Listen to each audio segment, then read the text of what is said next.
my brother said. You're just jealous because I'm better than you. And everyone laughed loudly at me. I stayed silent. A year later, he applied for a job at my company. It's strange, the things that stick with you. A year ago, I stood in the backyard of my parents' house, surrounded by folding chairs, the smell of grilled chicken, and the familiar hum of my extended family chatting about things that didn't matter.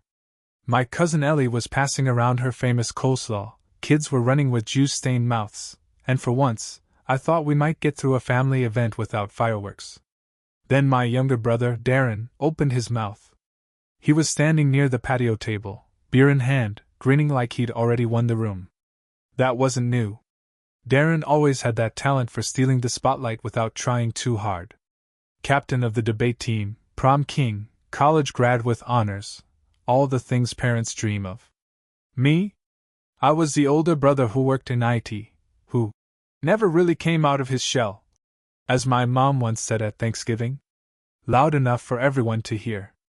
The conversation had started with someone asking me about work. I just finished a certification that took 6 months of night classes, weekends, and way too much coffee. I was proud. I didn't even get to finish my sentence before Darren cut in with something like, "Oh yeah, that's great. I mean, we can't all be brilliant, right?" It got a laugh. Light, harmless, until it wasn't. A few more digs, then someone brought up the time I'd bailed him out when his crypto investments tanked. I didn't say much, just chuckled and sipped my drink. That's when he dropped it. Loud enough to silence the whole yard. "You're just jealous because I'm better than you." He said it like a punchline, with that smug little smirk that said he knew everyone would laugh. And they did. Uncles, cousins, even my own father let out a breathy chuckle. My mother winced, but didn't say a word. And I stayed silent. I didn't defend myself.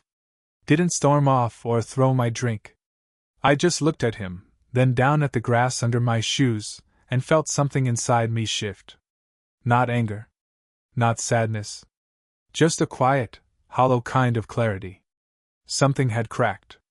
I left that barbecue without saying goodbye. Just slipped out the gate and drove home with the windows down, letting the night air clear the fog behind my eyes. I didn't answer my mom's text asking, "Are you okay?" And I didn't return my cousin's half-hearted, "Hey, Darren didn't mean it like that" voicemail. I wasn't okay. But not in the way they thought. I wasn't angry Darren had said it. I was angry because part of me believed him. It wasn't that he had some grand career. He bounced around startups, changed industries more than socks, and chased quick money with less follow-through than a paper kite. But somehow, in the court of public opinion, our family, he always won. The charisma, the flash, the timing. I was the background character in my own family. So I buried myself in work. The next Monday, I walked into the office like a man with something to prove. I started showing up early, staying late. I took on projects nobody wanted, volunteered for presentations I used to avoid like the plague. I said yes to every opportunity, even when I wasn't sure I could handle it. In the beginning, it was just to stay busy. But then something happened. My boss noticed. I got pulled into higher-level meetings. People started asking for my opinion. A colleague I respected, a guy who used to barely nod at me in the hallway, asked me to mentor one of his interns. I realized I'd spent most of my life playing small, quietly doing the work, hoping someone would notice. Now I was making them notice. I started studying for certifications in cloud infrastructure and project management. I networked, joined forums, helped people solve problems after hours. It wasn't glamorous, but it mattered. I started climbing. Slowly, then all at once. 9 months after that barbecue, I got a call from a recruiter for a senior team lead position at a fast-growing tech firm. It wasn't just a bump in pay, it was a leap. I went through 3 rounds of interviews, presented a case study, and by the end of it, the hiring director shook my hand and said, "You're exactly what we've been looking for." For the first time in my life, I felt like I had a seat at the table. Not the family dinner table, maybe, but one that actually meant something. And then, 3 weeks into my new role, I opened an application portal to review candidates for a junior project coordinator position. It was a standard Monday morning routine. Until I saw the name. Darren Whitaker. I froze. My cursor hovered over his resume like it might catch fire. Same name. Same hometown. Same smug headshot, hair slicked back like he still thought he was on a college debate stage. According to his CV, he'd been let go due to restructuring at his last job. And he was now applying, here. At my company. My department. I leaned back in my chair. He had no idea I worked here. No clue I was the one now holding his future in my hands. And just like that, the wheel had turned. I stared at Darren's application for a long time. There was a part of me, a loud, bitter part, that wanted to reject it on the spot. One click, and it would vanish into the digital void like it had never existed. No explanation. No feedback. Just silence. The way he'd left me at that barbecue. But something in me hesitated. It would have been too easy. Too clean. And if I'm being honest, too satisfying in the wrong way. I wasn't that guy. I didn't want revenge, not exactly. I wanted something more honest. More earned. I wanted him to see me. To realize that while he'd been burning bridges and chasing clout, I'd been quietly building the damn foundation. So I flagged the application as proceed to interview. I scheduled him for a video call the following week. I even used my initials in the invite, just E. Whitaker, so he wouldn't know who he'd be talking to. It gave me time to think, to prepare. Not just professionally, but emotionally. In those days leading up to the interview, I revisited that moment in the backyard 100 times. His smirk. The laughter. The way no one stood up for me. I'd thought keeping quiet was the right move, that walking away made me the bigger person. Maybe it did. But now I had a stage. And I didn't need to raise my voice to be heard. When the day arrived, I logged into the conference call 5 minutes early. Camera on. Mic muted. The company logo flickered on the screen behind me. I watched the clock count down to noon. And then, there he was. Darren popped onto the screen like he was late for a podcast. Same overconfident smile, same too expensive blazer he probably couldn't afford anymore. He didn't recognize me right away. Why would he? I wore a button-down and glasses now. I looked like the kind of guy he used to walk past at family gatherings without noticing. "Hey there," he said, flashing that trademark charm. "Looking forward to chatting. I'm really excited about this opportunity." I smiled back. Calm. Controlled. "Likewise," I said. "Let's get started." And just like that, the interview began. Darren was in full performance mode. He leaned back in his chair like he owned the room, even though it was a 30-minute Zoom call. Talked fast, smiled wide, peppered in just enough business lingo to sound like he knew what he was doing. If I hadn't known him better, I might have been fooled. "I really see myself excelling in a role like this," he said, eyes darting between his notes and the camera. "I bring energy. I connect with people. And I know how to lead without micromanaging. Collaborative leadership, you know?" I nodded, keeping my expression neutral. "And what would you say are your biggest weaknesses?" He chuckled, like it was a joke. "Well, I tend to overdeliver. I get too invested sometimes. People tell me to slow down, take it easy, but I just care about the work. I'm not someone who can just clock in and clock out, you know what I mean?" I jotted a note on the pad in front of me, not because I needed to, but because the act of writing gave me a moment to steady myself. I could feel it building, the moment he'd recognize me. But not yet. He kept going. "I read the job description, and honestly, it's a great fit. I've worked with cross-functional teams, managed deliverables, handled vendors, pretty much everything you need for a coordinator role. And I've always had a natural talent for communication. That's something my previous managers would all tell you." He was sweating a little now. Not much, just the sheen of someone trying to keep the mask from slipping. It was subtle, but I knew the signs. Darren could fake confidence, but stress always showed around the eyes. I leaned forward. "Interesting. Tell me, how do you handle criticism?" He sat up straighter, caught off guard for a second. "I I take it seriously. I mean, I welcome it. You can't grow without feedback, right? I stared at him, and finally, I let my voice shift just slightly. That's good to hear. There was a pause. Barely a beat. But it was there. Something flickered in his face. Then he squinted. Wait. He leaned in closer to the screen. Eli? I smiled. Hello, Darren. The silence that followed was everything I didn't know I needed. You could see the moment the blood drained from his face. He blinked rapidly, like his eyes were lying to him. Like maybe if he stared long enough, the pixels would rearrange into someone else. I gave him a moment. Let it settle. Let the weight of it drop in his lap like a stone. I didn't know you worked here, he finally said, still trying to play it cool. But his smile was gone now, and the easy swagger had slipped out of his voice. He was off balance, and I could see the wheels turning in his head, trying to remember everything he'd said so far. Trying to calculate how much damage he'd already done. I don't just work here, I said calmly. I'm the team lead for this department. I manage the hiring decisions. Darren swallowed. His throat bobbed, and he forced a chuckle that sounded more like a hiccup. Wow, small world, huh? I didn't answer.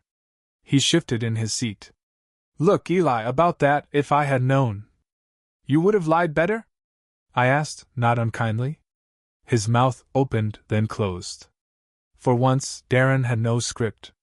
No punchline. Just a silent screen and the faint sound of someone realizing the floor beneath them wasn't as solid as they thought. I gave him a moment. You know, I continued, it's been a year since that barbecue. A year since you told a whole backyard full of people I was just jealous of you. Darren looked down, his mouth a thin line. I didn't mean it like that. But you said it, I replied. And no one corrected you. Not even Mom. He winced. That part landed. I leaned back in my chair studying him. See, while you were bouncing between gigs and polishing your LinkedIn bio, I was working. Certs projects, late nights. I built something. You didn't see it because you never looked. He tried to speak, but I held up a hand. Not angry. Not vindictive. Just finished. I wanted to see what kind of man you were now. If you'd grown. But all I saw today was the same Darren, charming, rehearsed, and ready to ride someone else's hard work. He stared at me. So what happens now? He asked, quiet. I looked him in the eye. Steady. Now? Now you get a real answer. The silence stretched between us like a tightrope. One wrong step, and he'd fall straight into it. Eli, he said, almost pleading now. Look, I know I said some messed up stuff. But we're family. You can't seriously be thinking about holding that against me. I tilted my head. Family, huh? That word had lost its shape long ago. In my family was code for do as we say, don't rock the boat, be the quiet one while the golden child shines. It wasn't about loyalty or respect, it was about expectation. About obligation. And I was done living under that weight. I'm not holding a grudge, I told him. I'm doing my job. And part of that job is hiring people who can actually work as part of a team. I can work as part of a team, he said quickly. I was just nervous earlier, Darren. I cut in, gently but firmly. You talked for 20 minutes straight and didn't ask a single question about the company. You bragged about projects you barely finished, and you danced around the gap in your resume like no one would notice. And the only reason you're sweating now is because you realized who I am. His shoulders slumped. He was exposed. Not as a villain, but as something sadder, just a man who had coasted so long on charm and applause that he didn't know who he was without it. I leaned forward, elbows on the desk. You want a real answer? He didn't speak. He just nodded once. So I gave it to him. You're not what we're looking for. He blinked. That's it, he said, voice thin. After everything? After everything, I echoed. I paused, then added, I think you'll find a role that fits you, eventually. But it won't be here. Not under me. He stared at the screen, stunned. For once, he couldn't joke his way out of it. Couldn't talk over me. Couldn't spin the narrative. This time, I had the last word. And I used it. "Take care of yourself, Darren." Then I clicked end call. The call ended with a soft click, but it echoed louder in my chest than I expected. For a moment, I just sat there, staring at the empty video window. The cursor blinked on the screen, waiting for input, just like Darren had, waiting for mercy. Or maybe for me to crack and play the role I'd always played, the quiet brother, the doormat, the one who made space for him to shine. But I didn't crack. I closed the tab and leaned back in my chair. My hands were still. My breathing even. I wasn't shaking with adrenaline or burning with rage. I felt clear. Like I'd finally finished something I didn't even know I'd started a long time ago. Not revenge. Not triumph. Just peace. That peace lasted about 2 hours. At 3:17 p.m., I got a text. "Darren. Was that really necessary?" I didn't respond. A few minutes later.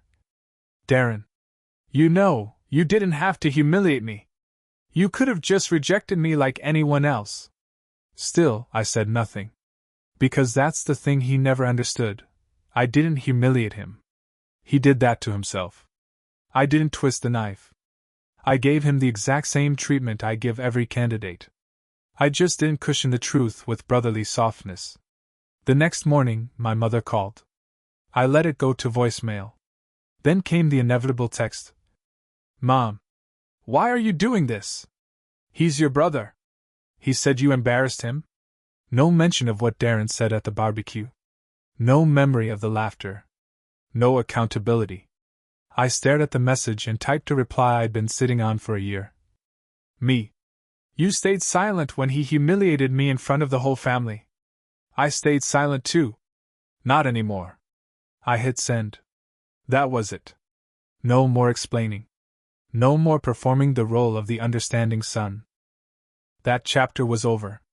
The message I sent my mom sat on, read, for almost 2 hours before she replied. "Mom. You're being cold. We didn't know it hurt you that much." I didn't answer. Not because I didn't have words, but because the words wouldn't have mattered.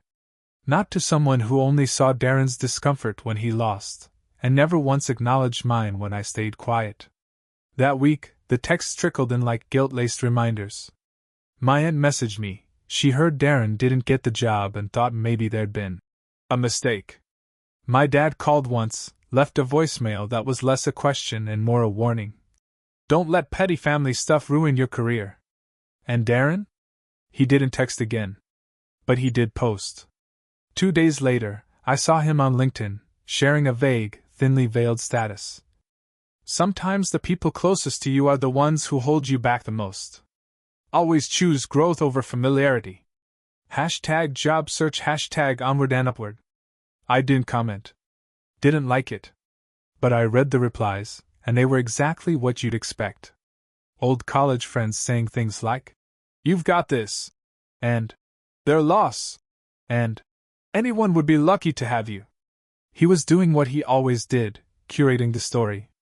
Recasting himself as the hero of a struggle he never really fought. I could have replied with the truth. Could have exposed him, called him out, shattered the illusion. But I didn't. Because the truth? I didn't need to. He knew. He'd walked into that interview thinking it was just another opportunity to wing it with charm and buzzwords, and he left it realizing the older brother he'd once mocked now held the keys to rooms he hadn't even been invited into. And the thing is, it wasn't just about the job. It was about that moment he realized the story had flipped. For years I was the shadow he never saw, the background character in his golden boy story. The one everyone compared him to because I was safe to belittle. But now I was the one with power. With presence. With control. The ripple kept spreading. 3 weeks later, I got an invitation to a family dinner. Casual, Sunday roast, come by if you can. I didn't RSVP. Didn't need to. But part of me went anyway. I didn't go to make a scene. I didn't even plan to stay long.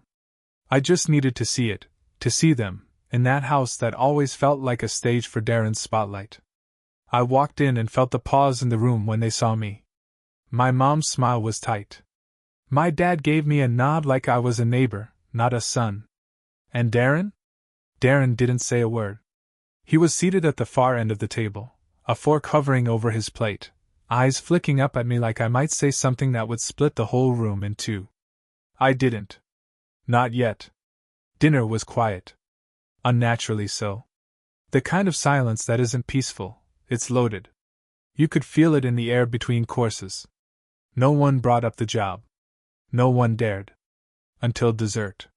We were passing slices of pie when my uncle asked, casually, "So, Eli, how's the new job treating you?" I looked at him, then slowly across the table at Darren, who wouldn't meet my eyes. "It's good," I said. "The team's solid. Leadership trusts me. We've been onboarding some new people recently." I didn't smile. I didn't wink. I didn't have to. That was the moment Darren knew. I wasn't just in the room anymore. I owned it. After dinner, I lingered. Most of the family began drifting toward the living room, TV murmuring in the background, kids fighting over who got the bigger slice of cake, but Darren stayed at the table, still picking at the crust of his untouched pie. He hadn't said more than a few words all night. Not because he had nothing to say, but because, for once, he didn't trust what would come out if he opened his mouth. I stayed, too. Our mother tried to usher us into the other room, but I waved her off gently.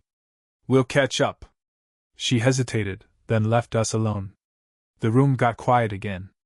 Not the heavy, smothering silence of the past, but the kind that waits. I let it sit for a moment, then leaned back in my chair and looked at him. Not with anger. Not with pity. Just truth. "You know what's funny?" I said finally. "A year ago, when you said I was jealous of you, you believed it. You really did." He didn't answer. Just kept pushing crumbs with the side of his fork. "I think you believed I'd always be behind you. That no matter how much I worked, you'd still be the star. That charm would always be louder than effort." He glanced at me then. Just briefly. But I could see it in his eyes. He remembered everything. "I wasn't jealous," I said. "I was disappointed. I wanted you to be someone worth looking up to. I wanted to be proud of you." He opened his mouth then closed it. I didn't stop. "But instead of growing into your potential, you coasted. You used people. You used me. And when I finally passed you, you didn't even notice. You were still busy playing the hero in a story that no longer needed you." He looked up at that. A flicker of defensiveness. "I didn't mean for any of this to happen. I didn't know you worked there. You shouldn't have had to." I interrupted. "That's the problem." I leaned in, voice lower, not to intimidate, but to make sure he heard it, really heard it. "You didn't recognize me. Not just in that interview. You haven't recognized me in years. You still think I'm the same guy you laughed at in the backyard." He swallowed hard. "I made a mistake." I nodded. "Yeah," I said. "You did." Then I stood up, straightened my jacket, and added one final line. "And just like at the barbecue, everyone laughed.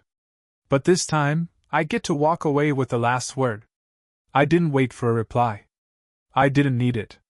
I left him there, alone at the table, surrounded by the ghosts of his confidence.